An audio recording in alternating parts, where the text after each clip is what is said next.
Hello students, myself Satyen Pratap from Government Polytechnic Kursi Road, Fatehpur, Barabanki, lecturer in Mechanical Engineering Department.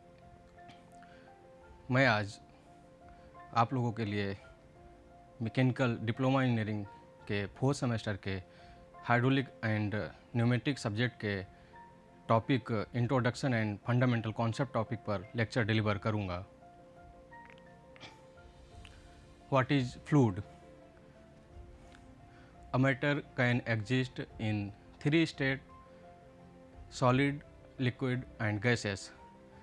A fluid is a substance that deforms continuously under the action of shear stress, which is tensile. Doesn't matter how much shear stress is applicable. A substance such as liquid or gaseous which does not fixed shape and which deform continuously under the action of shear stress. Fluid जो होता है, fluid जिसमें flow होने की capability होती है. What is the application of fluid? Fluid हम कहाँ कहाँ यूज करते हैं, क्या क्या एप्लीकेशन है? फ्लूइड को हम हाइड्रोलिक एंड न्यूमेटिक सिस्टम में यूज करते हैं. फ्लूइड को विंड पावर में यूज करते हैं, पावर प्रोडक्शन के लिए. इलेक्ट्रिसिटी प्रोड्यूस करने के लिए हम फ्लूइड यूज करते हैं. लुब्रिकेशन सिस्टम में फ्लूइड यूज करते हैं. Coolant as a coolant fluid use करते हैं. फ्लूइड को एयर कंडीशनिंग सिस्टम में यूज करते हैं. फ्लूइड को फ्रिज, एसी इन जगहों पर हम यूज करते हैं. तो हमें जो फ्लूइड यूज करना है, किस बेसिस पे हमें यूज करना है, मतलब क्या क्या कंडीशन है, कौन कौन सी प्रॉपर्टी होनी चाहिए. तो हम आते हैं प्रॉपर्टीज़ पर. क्या क्या प्रॉपर्टी होनी चाहिए, किस बेसिस पर हम किसी फ्लूइड को कहाँ पर यूज करेंगे. डेंसिटी और mass density. Density is represented by rho and it is defined as the ratio of mass to its volume. Density is equal to mass upon volume and unit of density is kg per meter cube. Next, specific weight or weight density. It is defined as the ratio of weight of fluid to its volume and it is represented by small w. Specific weight is equal to weight upon volume and unit of specific weight is Newton per meter cube. Next, specific volume. It is defined as the volume of fluid occupied by the unit mass of the fluid and it is represented by small v. And specific gravity, specific volume is equal to volume of fluid upon mass of the fluid and unit of specific volume is equal to meter cube per kg.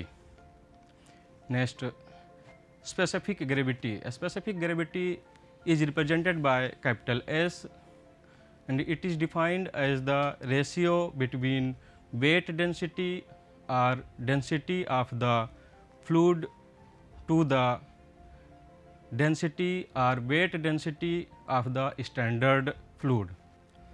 For the liquid, specific gravity is equal to weight density or density of the liquid to the upon weight density or density of the standard fluid as water. Standard liquid is considered as water and density of standard fluid is 1000 kg per meter cube at 1 atmosphere and 4 degree centigrade.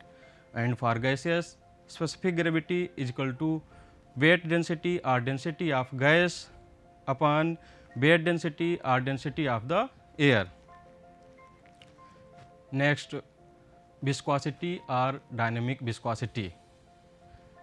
It is represented by mu and it is defined as the property of fluid which offers resistance to the movement of one layer of fluid over another adjacent layer of fluid. The viscosity of fluid is a measure of its resistance to deformation. Viscosity is a internal resistance between the flowing fluid. One layer and another layer, two layers are moving, then shear stress causes between two layers and between these shear stress, because of this shear stress, viscosity developed, and unit of viscosity as shown in diagram. This is the velocity profile. जैसे जैसे हम नीचे की सतह से ऊपर जाते हैं हमारा वेलोसिटी धीरे धीरे बढ़ने लगता है, और ये u इज़ द कोई एक पार्टिकल हमने कंसिडर कर लिया जिसका वेलोसिटी u है, एंड इससे कुछ दूरी पर dy दूरी पर दूसरा पार्टिकल हमने कंसिडर किया जिसकी वेलोसिटी u प्लस dy है, थोड़ा सा ज़्यादा हो जाएगी। ऊपर वाला लेयर जो होगा नीचे वाले लेयर पर शेयर स्ट्रेस लगाएगा, और नीचे वाले लेयर की वजह से ऊपर वाले लेयर पर शेयर स्ट्रेस लगेगा, जिसकी वजह से फ्लो में अवरोध उत्पन्न होता है। Now unit of viscosity mu equal to tau upon d u upon d y, then mu equal to shear stress upon change in velocity upon change in distance, and shear stress is equal to force upon area. तो हम shear stress की जगह पर force upon area put कर देते हैं। Mu equal to force upon area upon length upon time upon length, then mu equal to force upon area की जगह पर हमने लेंथ स्क्वायर पुट कर दिया, एंड लेंथ यहाँ पर कैंसिल हो गया, then 1 upon time. Mu equal to force into time upon length square. तो unit of viscosity is newton second per metre square, and poise is also unit of dynamic viscosity or viscosity, and 1 poise is equal to 10 power minus 1 Newton second per meter square. Next, kinematic viscosity, it is represented by nu, and it is defined as the ratio of dynamic viscosity to density, it is defined as the ratio of viscosity is dynamic viscosity to the density of fluid, and nu is equal to mu upon rho. Then unit of viscosity, unit of density is equal to kg per meter cube, and unit of dynamic viscosity is Newton second per meter square. Then nu is equal to mu upon rho, हमने mu की unit put कर दिया newton second per metre square, and density की unit kg per meter cube, then newton second meter cube ऊपर चला जाएगा, meter square नीचे आ जाएगा, एंड केजी, देन न्यूटन की यूनिट हमने एमकेएस में रख दिया kilogram meter per second square, and second into meter cube upon metre square into kg, then kg into meter into second into meter cube upon metre square into kg into second square. Finally unit आ गई metre square per second, and stroke is also unit of kinematic viscosity, and 1 stroke is equal to 1 centimetre square per second, और 1 stroke is equal to 10 power minus 4 metre square per second. Stroke is also unit of dynamic viscosity, kinematic viscosity. Now effect of temperature on viscosity. Temperature का क्या फ़र्क पड़ेगा viscosity पे, means जब temperature बढ़ाएंगे या घटाएंगे तो क्या फ़र्क पड़ेगा विस्कोसिटी पर। तो फॉर अ लिक्विड के केस में जब हम टेम्परेचर बढ़ाएंगे तो विस्कोसिटी हमारा डिक्रीज करेगा।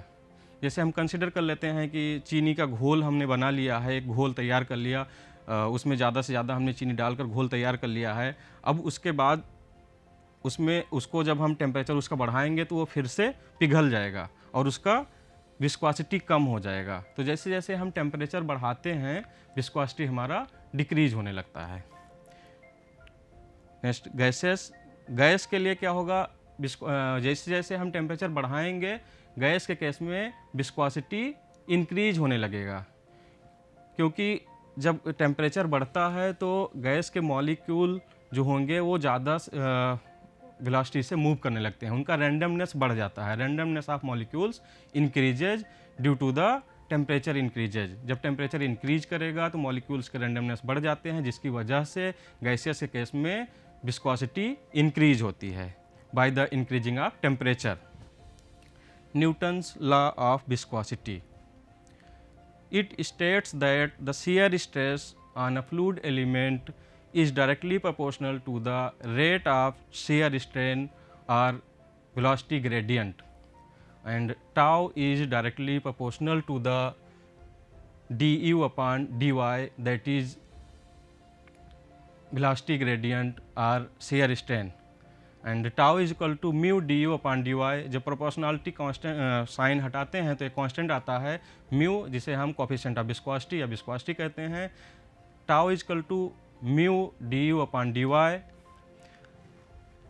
And mu is the coefficient of viscosity, d u upon d y is the shear strain, and tau is the shear stress. Unit of shear stress is newton per metre square. Next, classification of fluids. Fluid कितने तरीके का होता है ये हमें define करना है। तो first one is compressible fluid, incompressible fluid, real fluid, ideal fluid, ideal plastic fluid, Newtonian fluid and non Newtonian fluid. तो हम डिफाइन करते हैं कंप्रेसिबल फ्लूइड क्या होता है।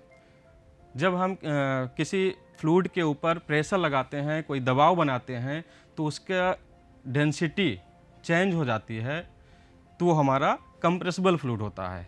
जैसे हम किसी फ्लूइड पर दबाव बनाएंगे तो उसका वॉल्यूम चेंज होगा, साथ साथ उसका डेंसिटी चेंज होगा। तो जब डेंसिटी वेरिएबल होता है, डेंसिटी चेंज हो जाता है, जब हम किसी चीज़ पर प्रेस करते हैं डेंसिटी उसका चेंज हो जाएगा, तो इसे हम कंप्रेसिबल फ्लूइड कहेंगे। एंड हमारा रो डेंसिटी वेरिएबल होगा, density is not equal to constant. And next one, incompressible fluid. Incompressible fluid are the fluids with constant density.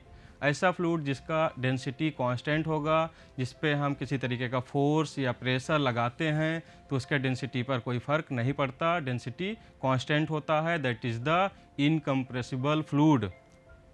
Next one is the real fluid, the fluid which deform continuously for certain amount of shear stress, and it consists of viscosity.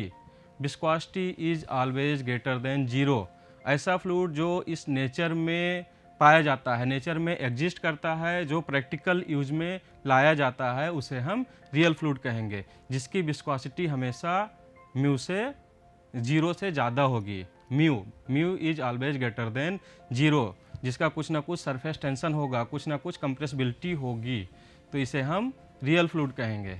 And ideal fluid, ऐसा fluid जिसकी viscosity mu हमेशा 0 होगा, surface tension 0 होगा, compressibility 0 होगी, ऐसे fluid को हम ideal fluid कहेंगे।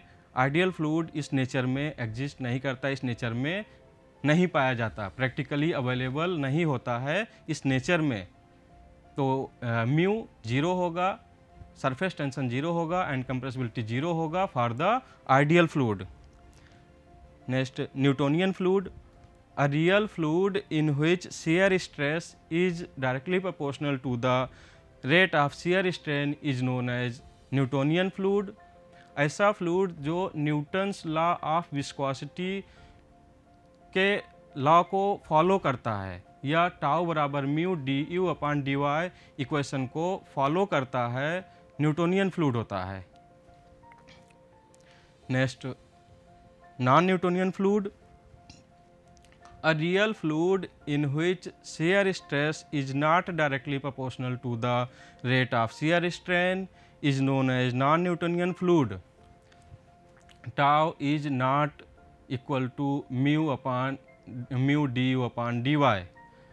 ऐसा फ्लूइड जिसमें फ्लूइड जो होगा न्यूटन्स लॉ ऑफ विस्कोसिटी को फॉलो नहीं करेगा, tau is not equal to mu d u upon d y law को फॉलो नहीं करेगा, नॉन न्यूटोनियन फ्लूइड होगा। Next is ideal plastic fluid, a real fluid in which shear stress is more than the yield value and shear stress is proportional to the rate of shear strain is known as ideal plastic fluid. For the ideal plastic fluid, tau is equal to tau 0 plus mu du upon dy की power n.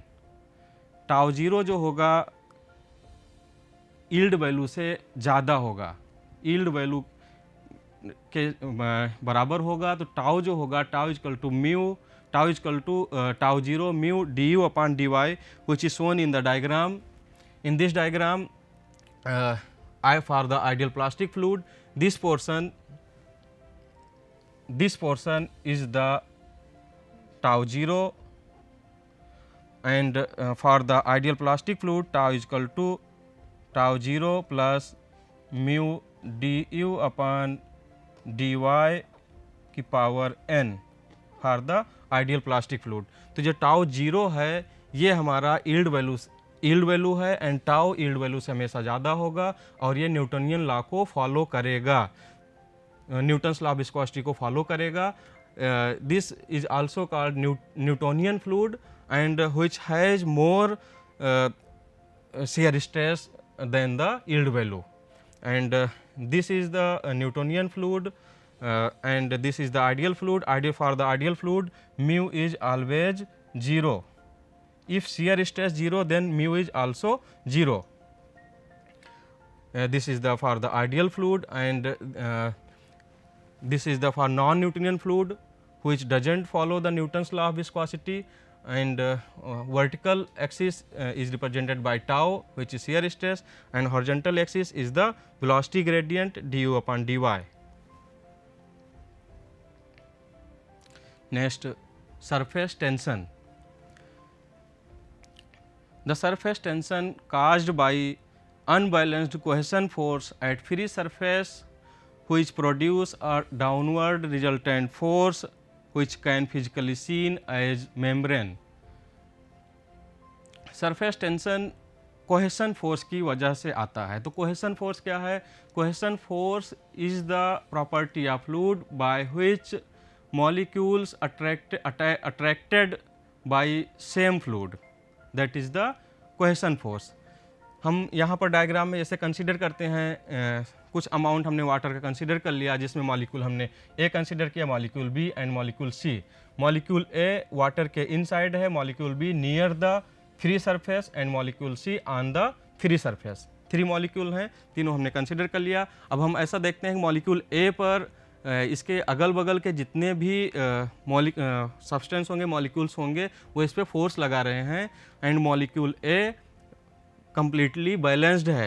Net resultant force on the molecule A is 0, and consider molecule B on which net resultant force acting in the downward direction, and at molecule C is unbalanced and net downward force acting in the downward direction, net resultant force acting in the downward direction. इसी तरीके से हम देखते हैं कि free surface पर बहुत सारे मॉलिक्यूल्स होंगे जो कि फील कर रहे होंगे unbalance and downward, and net resultant force acting on these molecules in the downward direction.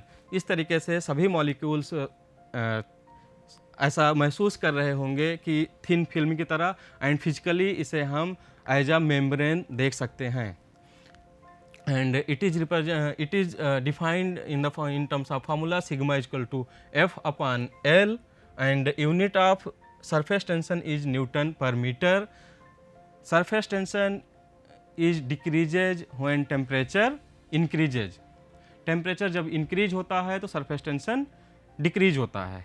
And एक कंडीशन ऐसी आती है कि टेम्परेचर हम बढ़ाते जाएं, क्रिटिकल टेम्परेचर तक जब हम टेम्परेचर बढ़ा दें तो हमारा surface tension eight critical temperature 0 हो जाएगा.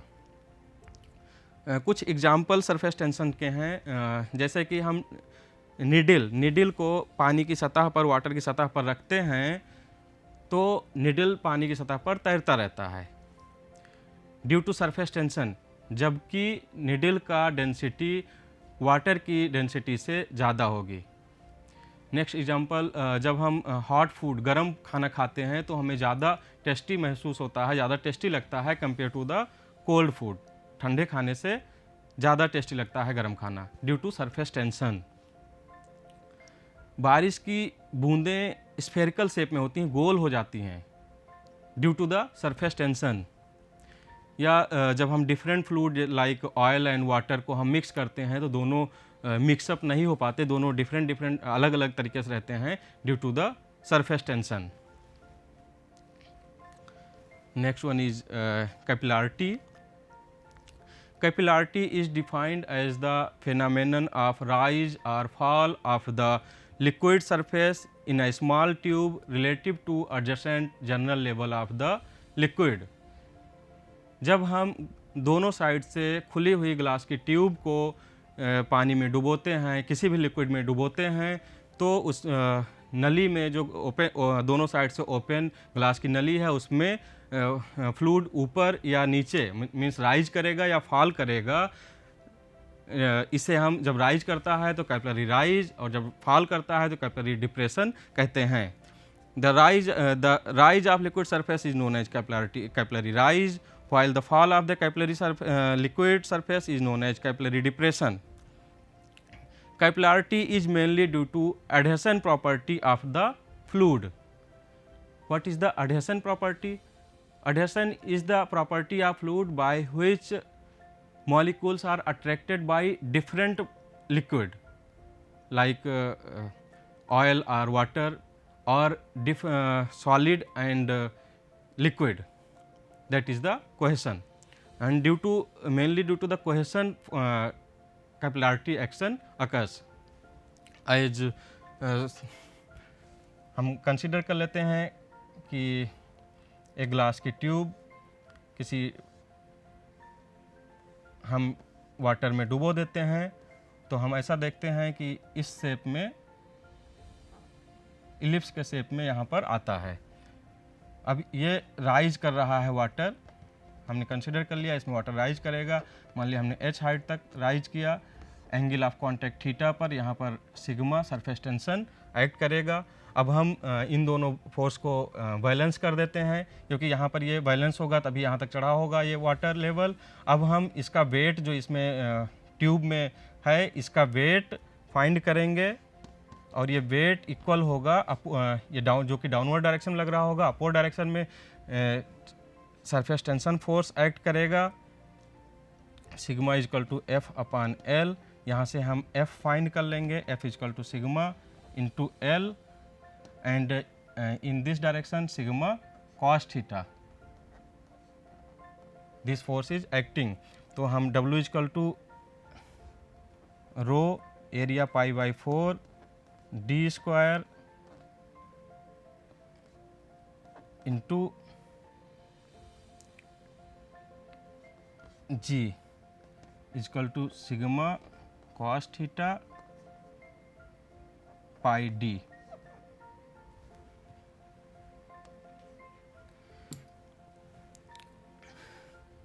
W is equal to M G, M की जगह पर हमने रो ए एंड वी पुट कर दिया। अब इसको हम सॉल्व कर लेंगे तो हमें मिल जाएगा sigma is equal to h rho g d upon 4 cos theta. Theta is equal to 0 degree for the water and theta is equal to 128 degree for the mercury. Mercury के केस में fall होता है, capillary fall होगा, and water case में capillary rise होगा। Next compressibility. Compressibility is the property of fluid due to which by applying external pressure volume of the fluid decreases। जब हम कोई पिस्टन सिलेंडर हम कंसीडर कर लेते हैं, पिस्टन सिलेंडर डिवाइस हमने कंसीडर कर लिया, यहाँ पर अगर हम कोई फोर्स लगाते हैं तो इसका वॉल्यूम हमारा डिक्रीज हो जाएगा। अब वॉल्यूम कितना डिक्रीज होगा, dV वॉल्यूम डिक्रीज होगा, इनिशियली वॉल्यूम इसका V था। इस तरीके से हम फाइंड कर सकते हैं compressibility factor। compressibility factor beta is equal to 1 upon k and k is the bulk modulus। bulk modulus is equal to compressive stress upon shear strain and bulk modulus is inversely proportional to the compressibility and compressibility beta is equal to compressibility beta is equal to volumetric strain upon compressive strain upon compressive strain, and it can be written as VdB upon dP। Negative sign इसलिए आता है क्योंकि जब हम pressure लगाते हैं तो इसका वॉल्यूम डिक्रीज होता है, इसलिए नेगेटिव साइन आता है, beta equal to minus V d B upon d P. Next numerical problem, determine the viscosity of a liquid in poise having kinematic viscosity 6 stroke and specific gravity 2। तो सबसे पहले हम किसी भी न्यूमेरिकल में given data देखते हैं क्या क्या दिया हुआ है।